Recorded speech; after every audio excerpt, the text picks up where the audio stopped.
চট্টগ্রামের লোহাগাড়ায় বাস মাইক্রোবাস সংঘর্ষে 10 জন নিহত হয়েছেন, গুরুতর আহত শিশুসহ 3 জন। এই মুহূর্তে কক্সবাজার চট্টগ্রাম মহাসড়কে আছেন রিপোর্টার সুজাউদ্দিন রুবেল এবং চট্টগ্রাম মেডিকেল কলেজ হাসপাতালে আছেন পার্থ প্রতিম বিশ্বাস। সরাসরি প্রথমে যাচ্ছি রুবেলের কাছে। রুবেল,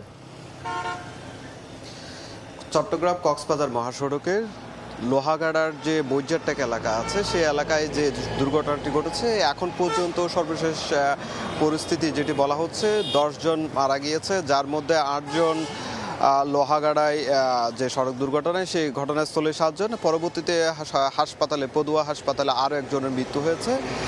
পরবর্তীতে এরপরে আরও 4জনকে চট্টগ্রাম মেডিকেল কলেজে নিয়ে যাওয়া হয়েছিল, সেখানে চিকিৎসাধীন নেওয়ার আগেই কিন্তু আরও 2 জন, সর্বমোট 10 জনের মৃত্যু হয়েছে। এখন পর্যন্ত যে গাড়ি দুটি যে সড়ক দুর্ঘটনায় যে ঘটনাস্থল থেকে গাড়ি দুটি উদ্ধার করে 2000 হাইওয়ে পুলিশ নিয়ে গিয়েছে, সেই বিষয়টি জানিয়েছে।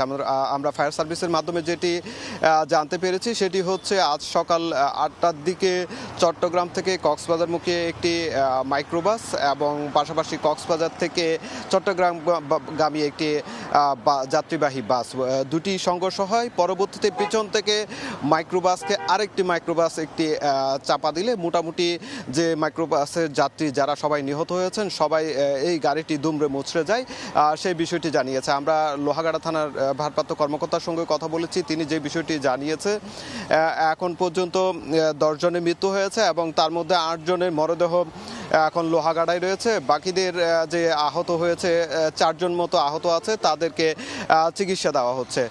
তবে এই ঘটনায় যে জায়গাটিতে মৈজারটেক এলাকায় বারবার দুর্ঘটনা ঘটছে, ঈদের দিনও এই একই স্থানে 5 জন নিহত হয়েছিল। সর্বোপরি যেটি বলা হচ্ছে গত 3 দিনে এই একই জায়গায় প্রায় 16 জনের মতো মৃত্যু ঘটনা ঘটেছে এবং 30 জনের অধিক আহত হয়েছে, সেই বিষয়টি বলা হচ্ছে।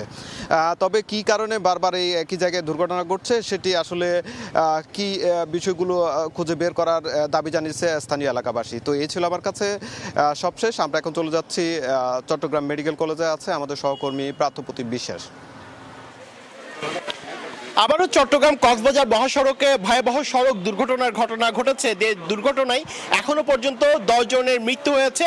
কিছুক্ষণ আগে আমরা দেখেছি চট্টগ্রাম মেডিকেল কলেজ হাসপাতালে আহত 4 জনকে কিন্তু উদ্ধার করে নিয়ে আসা হয়েছে, কিন্তু তার মধ্যে 2 জনকে কর্তব্যরত চিকিৎসক কিন্তু মৃত ঘোষণা করে।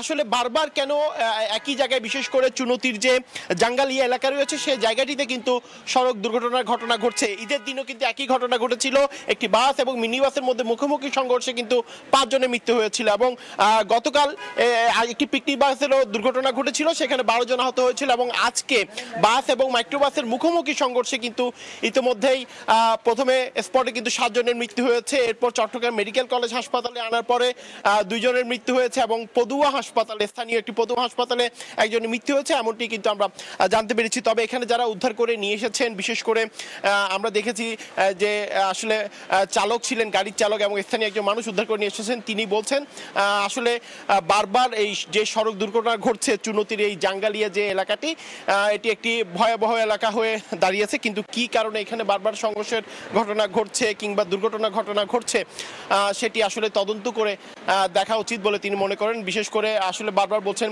বাস চালকদের বেপরোয়া যে মনোভাব কিংবা বিপজ্জনক যে বাঁক, সেই বিপজ্জনক বাঁকের কারণেই কিন্তু এই ধরনের সড়ক দুর্ঘটনা ঘটছে, এমনটি কিন্তু বলছেন এলাকাবাসী বা যারা উদ্ধার করে নিয়ে এসেছেন তারা। তবে এই ধরনের দুর্ঘটনা যাতে আর না ঘটতে পারে সেজন্য প্রশাসনকে ব্যবস্থা নেওয়ারও কিন্তু আহ্বান জানিয়েছেন এবং যারা যে 4 জনকে এখানে নিয়ে আসা হয়েছে এবং যে 2 জন মারা গেছেন তাদের কোনো স্বজনদেরকে এখনো কিন্তু আমরা এখানে পাইনি। তো এই ছিল আমার কাছে এখনো পর্যন্ত চট্টগ্রাম মেডিকেল কলেজ হাসপাতাল থেকে এখানকার সর্বশেষ খবর।